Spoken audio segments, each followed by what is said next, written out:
Hoje a gente vai dar início à nossa aula de História, tá? E na nossa aula hoje, nós vamos trabalhar o assunto sobre evolução política no Brasil, tá? Como foi esse processo de política desde o início, lá em 1500, tá?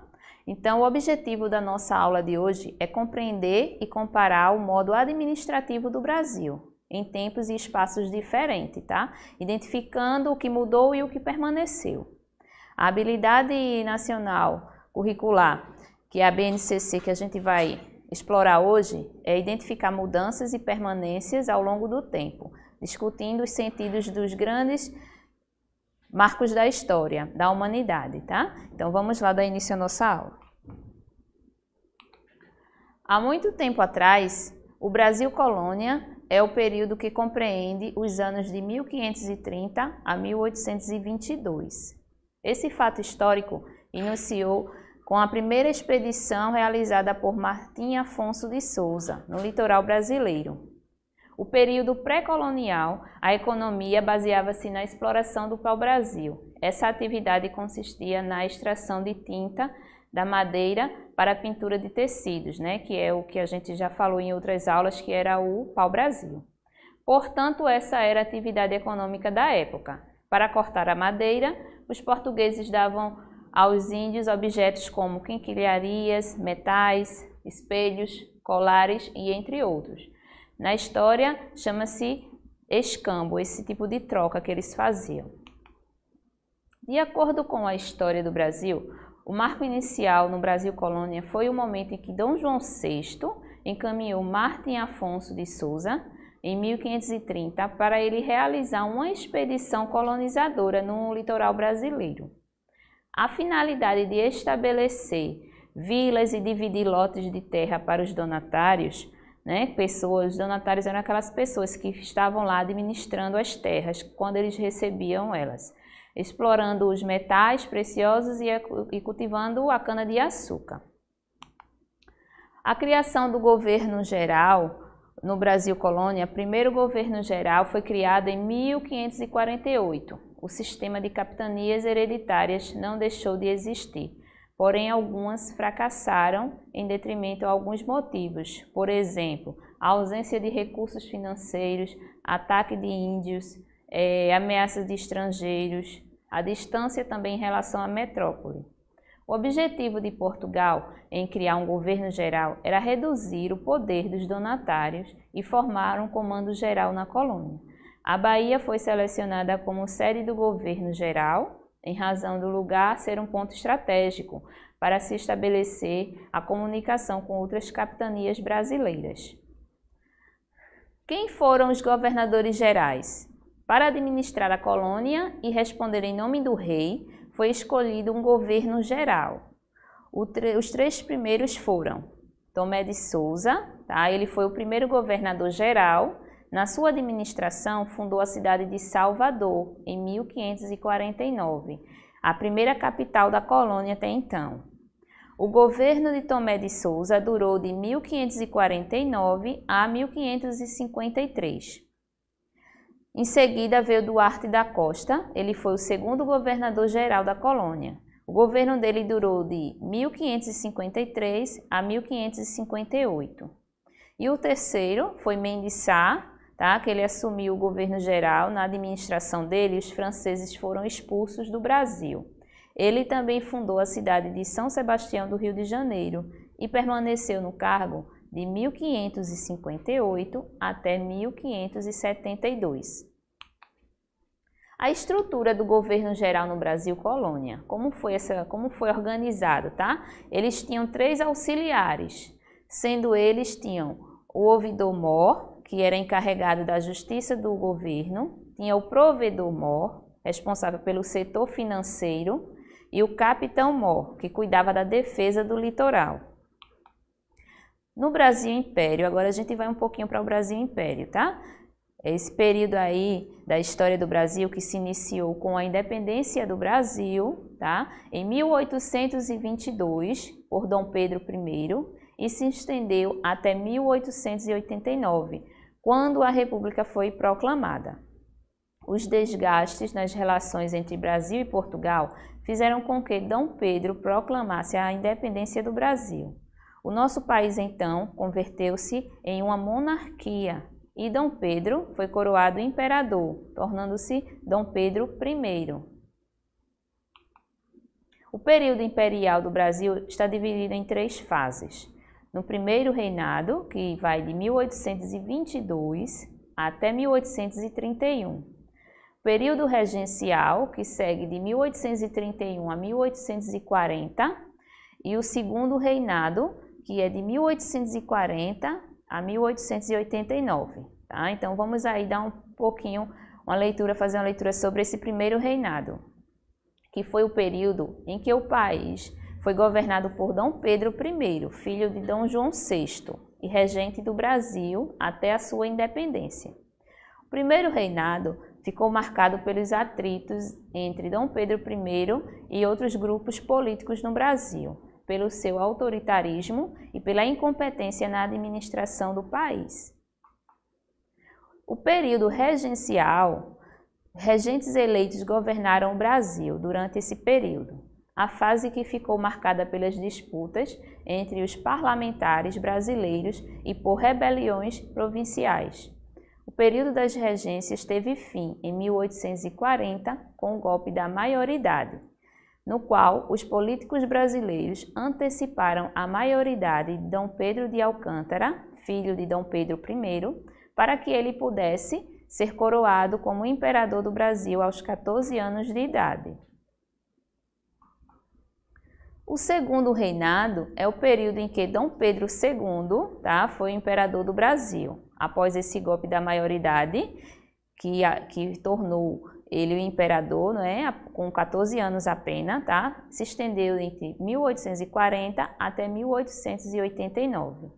Quando Dom Pedro II assumiu a presidência, o Brasil era pressionado pela Inglaterra, que proibiu o tráfico de escravos da África. Outro importante acontecimento no segundo reinado foi a Guerra do Paraguai, conflito que começou lá por volta de 1864 e acabou em 1870 com a vitória do Brasil e de seus aliados. Um fato importante, que nos primeiros anos da monarquia, a vida política do Brasil se concentrava em torno de 3 grupos políticos. Eram os chamados liberais moderadores, liberais exaltados ou restauradores, cada um com suas próprias convicções políticas. Durante o primeiro reinado e o período regencial, esses grupos converteram-se em 2, sendo liberais e conservadores, os quais controlaram nossa política lá no período do segundo reinado. A proclamação da República. Com a proclamação da República, que aconteceu em 1889, no 15 de novembro de 1889, Dom Pedro II e a família real partiram então para a Europa em exílio. Apesar de ser aliado de Dom Pedro II, o Marechal Deodoro da Fonseca, que é esse homem aí da foto, que vocês estão vendo, aproximou-se do grupo de militares alinhados com o positivismo. Ele assumiu a liderança dos republicanos no exército. E lá em 1889, comandou as tropas que depuseram Dom Pedro II, ou seja, colocaram ele para fora, de certa forma, do Brasil. O Marechal tornou-se o primeiro presidente do Brasil. Seu governo e o do seu sucessor, Marechal Floriano Peixoto. Entre 1930 e 1934, estabeleceu-se o governo provisório. Com Getúlio Vargas no comando, trouxe novidades com o voto secreto, o ensino primário obrigatório, o voto feminino, que até então não era possível, e diversas leis trabalhistas. Essa Constituição estabeleceu também que, após sua promulgação, o primeiro presidente seria eleito de forma indireta pelos membros da Assembleia Constituinte, o que foi uma vitória para Getúlio Vargas. Juscelino Kubitschek foi eleito em 1955, que levou o Brasil rumo à industrialização. No final do seu mandato, seu plano era ambicioso, que foi concretizado, tá? A transferência da capital do país, do Rio de Janeiro, que até então passou a ser a capital em Brasília. Foi inaugurada em 21 de abril de 1960. Em 1960, Jânio Quadros, outro homem, já foi eleito como presidente do Brasil, mas ele renunciou 7 meses depois, tá? Onde abriu uma crise institucional. E em 1982, houve a eleição direta para o cargo de governador. Em janeiro de 85, Tancredo Neves foi o último presidente eleito, mas morreu em abril no mesmo ano, antes de tomar posse, sendo empossado o seu vice, José Sarney. A primeira eleição direta para presidente, após regime militar, se deu em 1989. O presidente civil eleito foi Fernando Collor, que assumiu em março de 1990. O 25º presidente do período republicano, Fernando Henrique Cardoso, tomou posse em 1995. E em 97 foi aprovada uma emenda constitucional que permitia a reeleição em cargos eletivos do Executivo, o presidente, governadores e prefeitos. No ano seguinte, Fernando Henrique foi o primeiro presidente reeleito do Brasil, ou seja, foi criada essa lei durante o seu mandato e ele, consequentemente, foi reeleito, né? Porque até então, nesse momento aí, não havia isso de um candidato, um presidente ter a possibilidade de ser reeleito para o cargo. E de 2002 a 2011, foi Luiz Inácio Lula da Silva que comandou aí a presidência do Brasil. Dilma Rousseff, em 2011 a 2016, ela também foi a presidenta, a primeira mulher presidente no Brasil, tá? Então, até então tínhamos presidentes, com a entrada dela, o ganho dela nas eleições, passamos a ter uma presidenta, que seria Dilma Rousseff, que foi interrompido o seu mandato em 31 de agosto de 2016, tá? Aí, a partir de então, aconteceu o impeachment, onde Michel Temer, que é o seu vice, ele assumiu a presidência do Brasil, tá? E ficou até 2018, mais ou menos, quando foi que aconteceu, de fato, as eleições presidenciais novamente, que acontecem de 4 em 4 anos, tá? E a partir dessa eleição de 2018, Jair Bolsonaro, que é o nosso atual presidente da República, ele ganhou as eleições em 2018 e assumiu em 2019 e até então está no cargo, tá? Ano que vem, 2022, teremos aí novas eleições para presidente da República. A República Federativa do Brasil.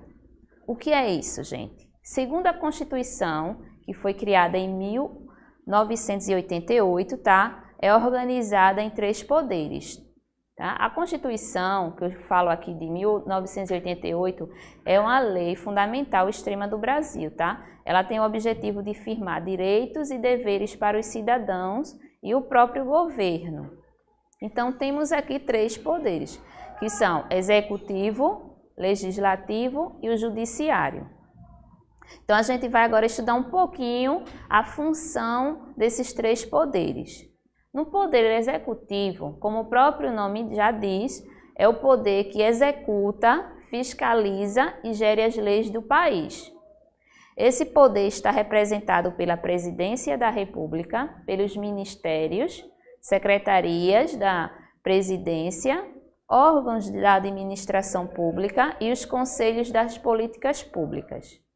É válido também destacar que no município, o poder executivo é representado pelo prefeito, enquanto a nível estatal é representado pelo governador.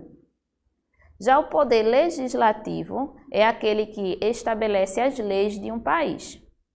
Ele é composto pelo Congresso Nacional, ou seja, a Câmara de Deputados, o Senado, parlamentos, assembleias cujas atribuições central é a de propor leis que são destinadas a conduzir a vida do país e dos seus cidadãos. O Poder Legislativo, além de desempenhar o papel de elaboração das leis que os regerão a sociedade, também fiscaliza o Poder Executivo. E o terceiro poder, que é o Poder Judiciário, ele atua no campo do cumprimento das leis. É o poder responsável por julgar as causas conforme a Constituição do Estado. É composto por juízes, promotores de justiça, desembargadores, ministros, representado por tribunais, com destaque para o Supremo Tribunal Federal, que é o STF. Essencialmente, o Poder Judiciário ele tem a função de aplicar a lei, julgar e interpretar os fatos e conflitos, cumprindo dessa forma a Constituição do Estado. Então é isso, pessoal, a nossa aula de hoje a gente estudou um pouquinho sobre a política do nosso país, tá? Importante para vocês entenderem e compreenderem alguns fatos que acontecem. A quem recorrer, a quem cobrar, tá bom? Então eu desejo que vocês todos se cuidem, fiquem com Deus e até a próxima aula. Tchau, tchau!